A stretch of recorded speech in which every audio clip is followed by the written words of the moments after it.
If you have been keeping up with my past few videos, then you would know that I recently started a no-buy. And because of that, I wanted to kind of make some anti-consumerist content, specifically because not only am I on a no-buy, but even if I wasn't, I don't have a ton of money to just spend everywhere.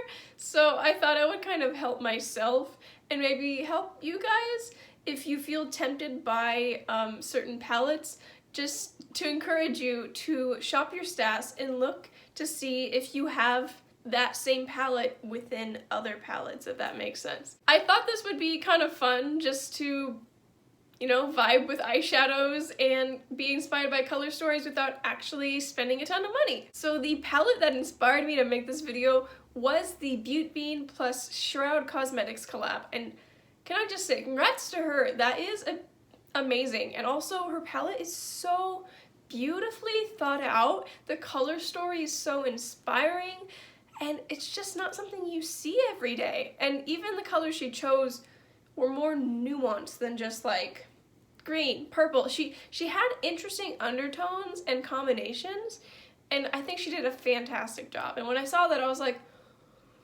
I want it! But also I was like, first off, it's like $50-something even if you weren't on a no-buy.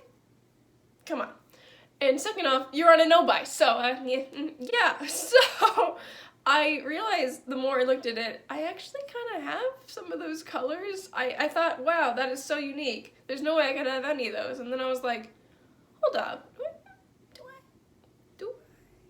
So obviously I'm basing these off of pictures and swatches, so I have no idea like how accurate those are to what they look like in real life.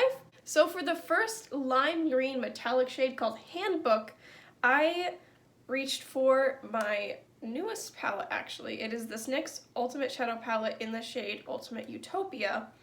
And there is this metallic lime shade. I feel like that's fairly similar. It might be slightly more muted than hers, but it's the similar vibe. And I'm basically trying to dupe the vibes, as like Hannah Louise Poston would say. And for the shade Spooky, it is this beautiful like periwinkle, but it's also vibrant. It's not super pale, and it's very unique. For the longest time, that shade was the one I was searching for. When I was first getting into makeup, I was like, I just want a matte, vibrant periwinkle. And I never really found it, like not quite like that. However, I do have one similar to it in this Colourpop in a Trance palette. This top shade right here, it's maybe a bit lighter and more purple. So it's definitely not exactly the same, but I feel like it's similar enough to not justify getting that shade in particular in terms of this palette. And for the shade Apparition, it is this beautiful like pink toned purple. And so I also have a Colourpop palette that I think would dupe it. The Lilac You A Lot palette. This shade in Trainwreck looks pretty similar. It kind of has a purpley pink shift to it. I'm just trying to convince myself that I don't need to like ask this as a Christmas gift or anything, because I don't need it. I don't need it. Now this next shade in the palette called Adams really just caught my eye. I was like, oh, I see you, and you are beautiful. And it is this beautiful, deep, cool tone green. It is from the BH Cosmetics Avocado Toast palette, the shade Guac. It seems pretty darn similar, okay? That's pretty similar. Ignore my bad swatching. Now the shade Sam, honestly, is the shade that I was able to dupe the least. It's the most neutral, yet the most unique. It's like this taupey, champagne-y, greenish shade, and it's so, I don't know, it's just so unique. Again, the undertones she chose were very interesting and just new. The closest I could find in my collection was from the e.l.f. New Classics palette, the shade Platinum. I don't think it's quite the same. As you can see, it's definitely not quite as green undertone. It has some of like an olive tone, but it's just not quite the same. A similar thing happens with this next shade. I really don't have a shade like Trappa. It's like a mustard green, if that's a thing. Yeah, it looks like a mustard green. And the closest I have is again from the Avocado Toast palette. The shade Avo Toast is definitely more of like a lime green. So I'm like, if I mix it with Over Easy perhaps? Maybe, probably not. And that is it with the yellow on top. I feel like it's slightly closer. Again, I don't think I'd use that shade a ton. As much as I love greens, that is an undertone of green I don't think I would want that much. So I'm not heartbroken I don't have a shade exactly like that, but I do think it looks beautiful within the context of the palette. I would like to apologize if you find my glancing annoying. I'm looking at a picture of the palette here just so I can like remember what I'm doing, if you're wondering. But anyways, the next shade is called Zero, and I feel like I have a shade pretty similar again from the Lilac You a Lot palette. It is the shade Wake Me, and it is this very beautiful cooler toned lavender lilac shade. You probably can't see the shine as well. I could have formatted this better. I realized after I like did my makeup like this, I was like, I could have just done like an above shot and swatched. But I was like, I just put all this effort into looking all pretty, and then later I have to take it off because I'm going out and I'm wearing a mask and I don't want to worry about this stuff. So I was like, I just worked on making my makeup look nice. I'm going to be on camera. So yeah, let me know if I ever do this again, if you'd prefer like you just see like my hands and the shadows and not actually my face. Let me know. Now the shade Dairy is this gorgeous, deep plummy purple shade. Again from the NYX Ultimate Utopia palette. There is this shade, which is more of a deep plum. I just realized I really shouldn't have swatched it the way I did, because now I have to like twist my arm just to show you. But there is the plum shade. And that last shade called Grim is this gorgeous, deep, tealy blue shade. So for that, I chose a shade from the e.l.f. Earth and Ocean palette, the shade Underwater. Again, I think it's a bit more muted and green, but it's still a beautiful, like, deep teal metallic shade, and I know you can't really tell on camera from that, but it is a gorgeous like formula. You can see it a lot better on my finger, but it's just so reflective. Now the next spooky palette that caught my eye recently was the Little Bit Psycho palette from BH Cosmetics. The name causes me to, you know, raise an eyebrow a bit just because I don't know if it's just good to be like joking about mental disorders and stuff, but anyways, I really love how vibrant and just fitting it is for the season.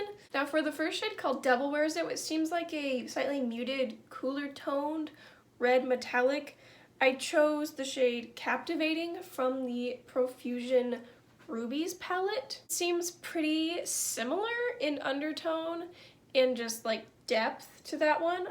And similarly, the shade V Amped, I think is most similar to Rouge. Now the shade Sinner actually kind of was difficult for me. I think, strangely enough, the most similar shade I have is the shade Cloud from the Lilac You a Lot palette. It just has a lot more of a cool toned vibe than I thought it would have for some reason. Now the shade Black Magic is just a black, so that wasn't too hard to dupe, so I chose Holy Moly from the Avocado Toast palette because it is my best black, at least in my opinion, I believe. It is the most pigmented and smooth, best performing black I own.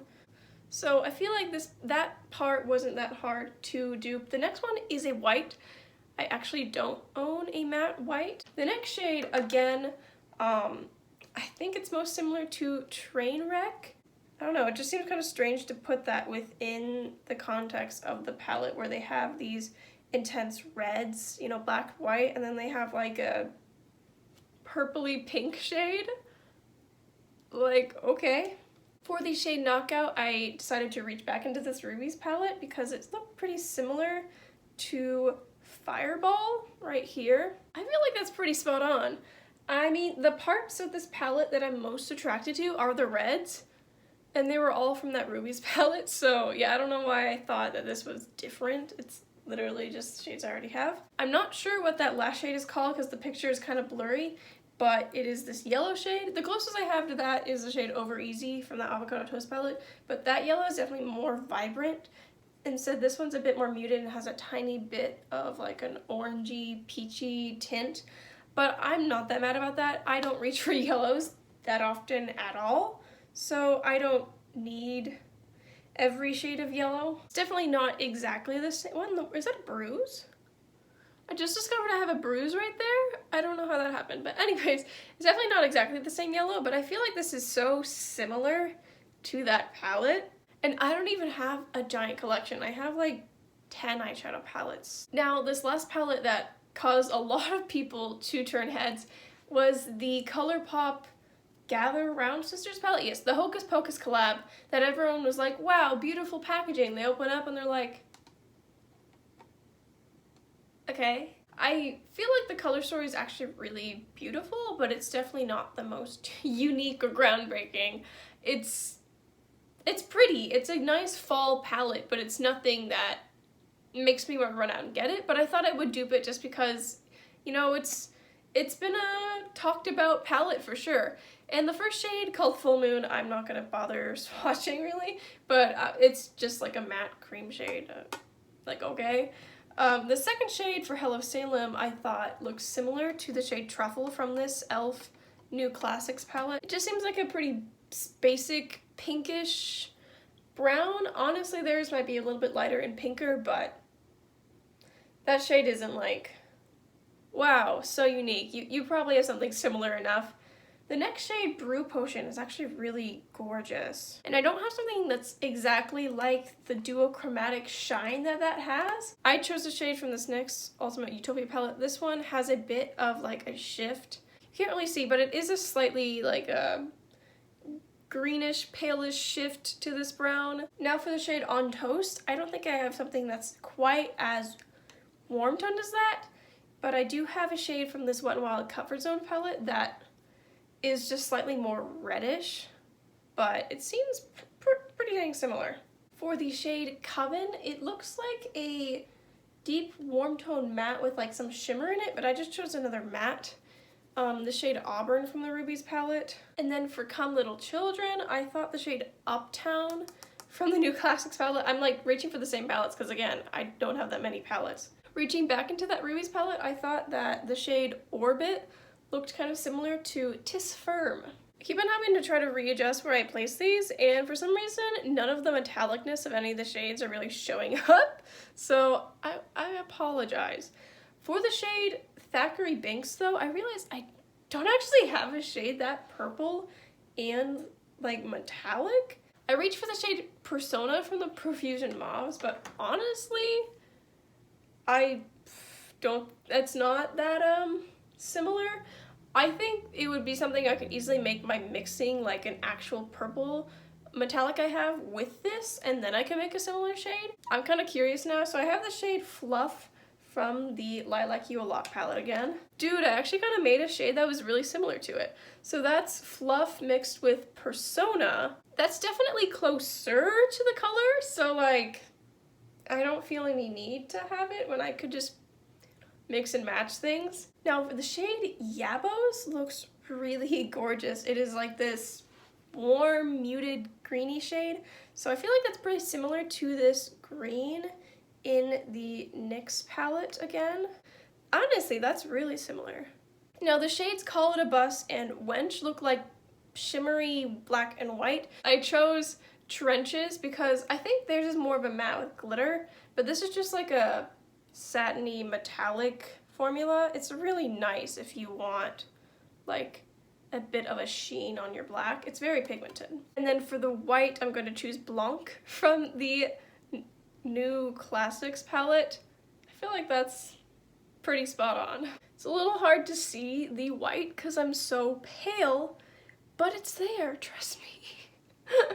And for Night of Frolic, I think I'm going back into my Profusion Mauves palette for the shade Monsoon. It is this deep berry, burgundy kind of red. The shadows are casually migrating over if I were to straighten my arm. And for the shade Dead Man's Toe, I chose the Rubies palette.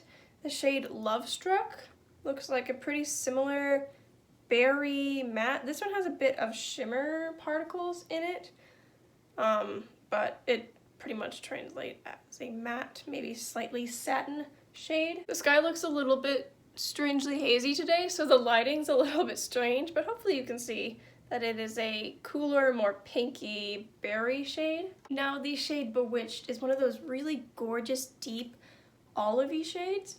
So I chose the shade Superfood from my Avocado Toast palette. And for the shade Goodbye Cruel World, I chose the shade Black Cherry from the New Classics palette.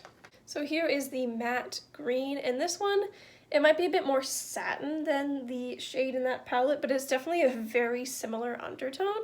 So yeah, I didn't swatch the first shade, which was literally just the shade of my skin, but I feel like I did pretty well. I don't know, for someone who doesn't have hundreds and hundreds of eyeshadows, it wasn't that hard to dupe all these shades. I wasn't spot on, of course. I didn't expect to be perfect, but I think this is just an encouragement.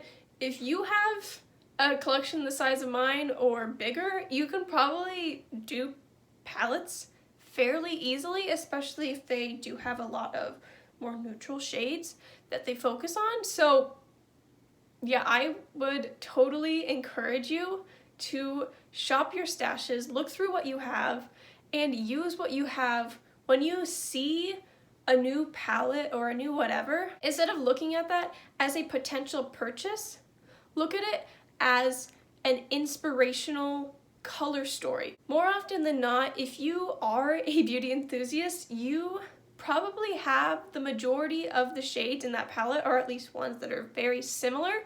And so when you see an inspiring color story, look at it just as that, an inspiring color story, but not as something that you need to buy, as something that you can use to enjoy what you already have. And I think that's a very powerful tool, especially if you are in a low buy or a no buy, or just don't want to spend a ton of money, or you already have a ton of makeup and you want to keep your spending low because you don't need more things. Then I would definitely encourage you to change your perspective and your outlook on these new releases, because nowadays releases happen every day. It is insane how saturated the market is, and at some point you just can't keep up. There's so many things, especially with brands like Colourpop and recently Kimchi Beauty, where they're just making so much and constantly putting out new collections that you simply cannot keep up. I've seen people comment on Colourpop releases saying like, oh, I just put in a Colourpop order, but I guess I have to do another one. And it's just like, this is not practical, it's not healthy, it's not sustainable in any way. And so often the color stories put out now are not that unique or new, and even if they are, the colors within them are probably not that unique or new. They're just putting old shades in a different order. I'm not saying that they're not being innovative with their color story, being inspired. I'm just saying there's nothing new about eyeshadow and variance and undertone and depth and shades. Those shades have been around for years most likely, and it just took someone to be artistic and put different colors together. And while I do think it's important to support brands that you want to do well, it is also important to be wise with your money and be very cautious with what you buy, and particular. You don't want to just buy anything that makes you go, oh, I love it, it's pretty, and then, you know, a couple weeks or months go by and then you forget you have that palette because you already bought 5 other new palettes that you had the same reaction to. I almost knocked down a palette. I should probably put these back before I make a mess. Anyways, long ramble aside, I feel like this helped me with my no buy, because these palettes, I'm like, ooh, wouldn't that be nice to have? And then I realized I basically have the palettes. Like, they're on my arms right now. They might be spread across the 8 or so palettes that I have on my desk currently, and that's pretty much the only palettes I own. But I don't need a capsule color story in a specific palette if I already have those shades. So that's just some of my thought process, some of just the way I'm approaching this no buy, since it's even longer than this last one I did. So I hope that it was fun, helpful, or at least just enjoyable to watch. I hope that it maybe inspired you to do a similar kind of thing on your own. And thank you so much for watching, and I hope that you have an amazing day. Bye!